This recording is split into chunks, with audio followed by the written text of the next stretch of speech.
ова издание. Еболата веќе не е неизлечива болест. Почнува ли разврската во случајот рекет? Аналитичари за еднината на ВМРО ДПМНЕ. Останете со нас.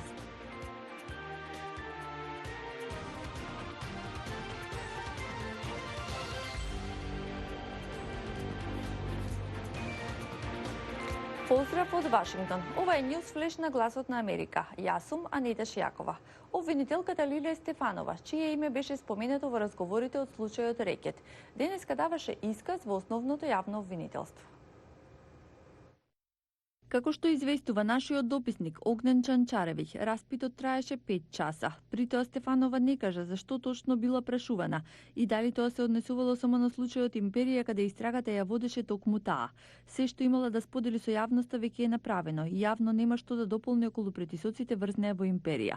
Според неофицијални информации, шефот на СЈО Катица Јанева идната недела ќе биде повикана на распит во обвинителството каде треба да ги објасни постапките и одлуките, особено во поглед на бизнисменот Орце Камчев. Кривичниот суд денеска им го продолжи притворот за нови 30 дена на 20 осомничени во случајот рекет Бојан Јовановски, Буки 13 и Зоран Милевски Кичеец.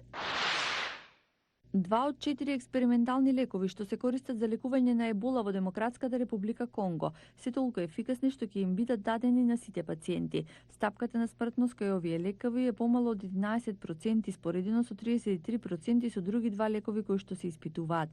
Светската здравствена организација се надева дека ова ќе ги поттикне луѓето во рана фаза на болеста да бараат третман.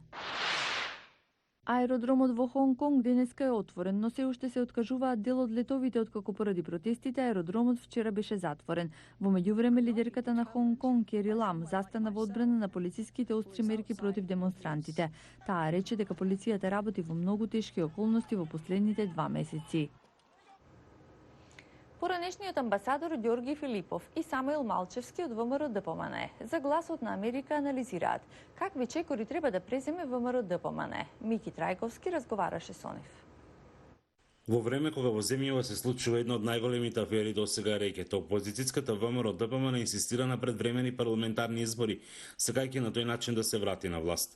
Самуил Малчевски, истакна член на ДПМН, вели дека тоа е можно само доколку дојде до промена на одредени партиски политики. Тој смета дека партијата подитно треба да излезе со предлог решенија како да се надмине актуелната состојба во државата, но и со кадри кои се способни да се справат со девијантните појави изминатите години.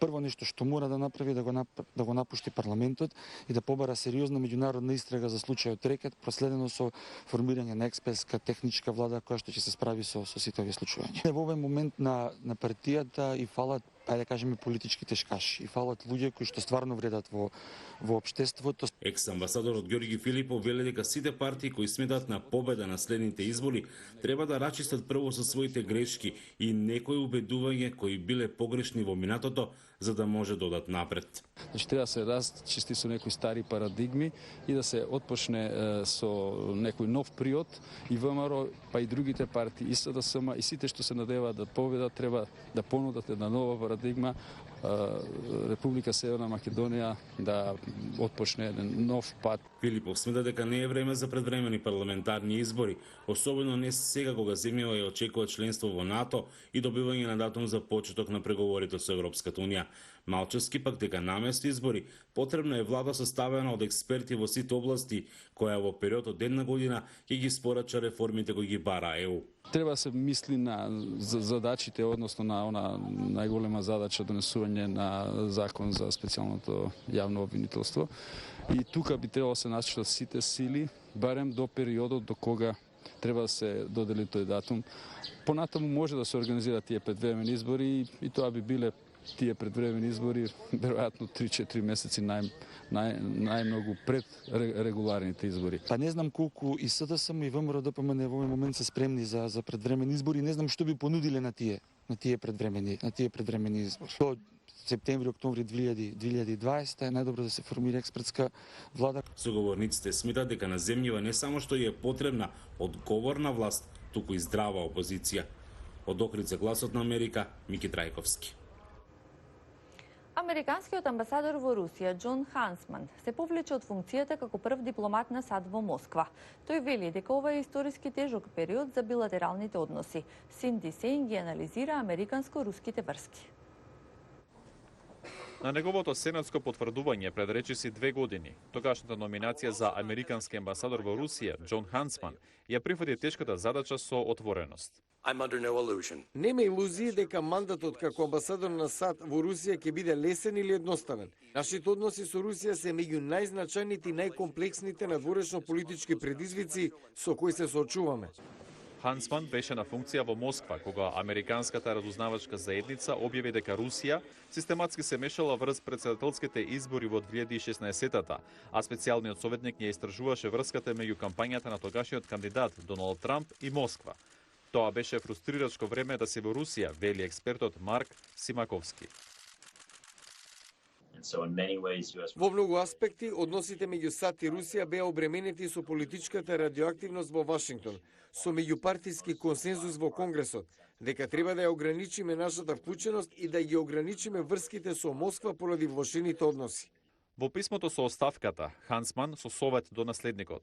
За да одиме напред, мора да продолжиме да ја држиме Русија за одговорна, кога сооднесувањето е закана по нас и сојузниците. Хансман служеше како амбасадор во Русија, Кина, Сингапур и под демократска и републиканска администрација. Беше гувернер на неговата сојузна држава Јута. Некои медиуми јавуваат дека разгледува можност повторно да се кандидира за гувернер. Неговото повлекување од Москва доаѓа во време на насилно згаснување на протестите против Кремљ, предводени од поддржувачи на опозиционите кандидати кои што имаат забрана да учествуваат во трката за градскиот совет на Москва. Руската полиција приведе повеќе од 1000 луѓе минатата седмица, а снимките како полицијата тепа цивили легнати на земја го привлече медиумското внимание. Во ставката, Хансман ја повика Русија да го почитува правото и основните човекови права. Отровот од змии може да биде и добар бизнис, бидејќи од него се произведува против отров. Двајца бизнисмени во Херат, Авганистан, отворија лабораторија за отстранување на отрови, бидејќи во оваа земја живеат над 27 видови змии и скорпии. Калил Норзан известува од Авганистан.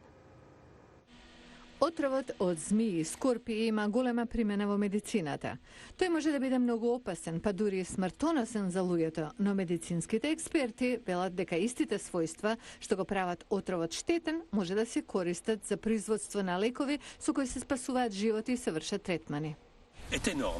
Потенцијалот на отровите е огромен. Пресметавме дека во змискиот отров или отровот од шкорпија може да се најдат неколку стотини непознати различни токсини. Постојат околу 2000 различни видови на шкорпии. Секој вид има стотици токсини. Отровните токсини се користат за да се направи противотров, за кој медицински експерти велат дека е единствен противотров за каснување од најотровните змии или скорпии. Но побарувачката за отров се зголемува, а понудата се намалува, велат истражувачите на пазарот. Во Авганистан, двајца бизнисмени се обидуваат да влезат во оваа индустрија. За таа цел изградија објект специјално наменет за собирање на отров. Собствениците велат дека 1 килограм змиски отров се продава за над $1 милион на пазарот.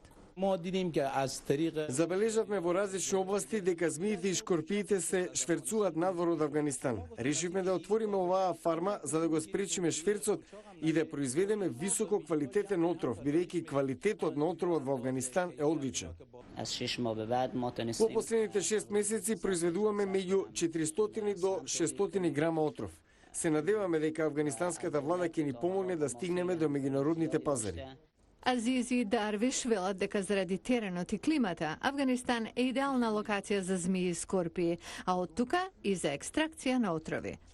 Дека потребата за отров расте, покажуваат и податоците на Светската здравствена организација, според која годишно има повеќе од 5 милиони каснувања на луѓе од змии. 2 милиони од тие змии се отровни. Го гледавте Ньюсфлеш на Гласот на Америка на македонски. Јас сум Анита Шијакова. Гледајте ни утре во истото време. Довидување.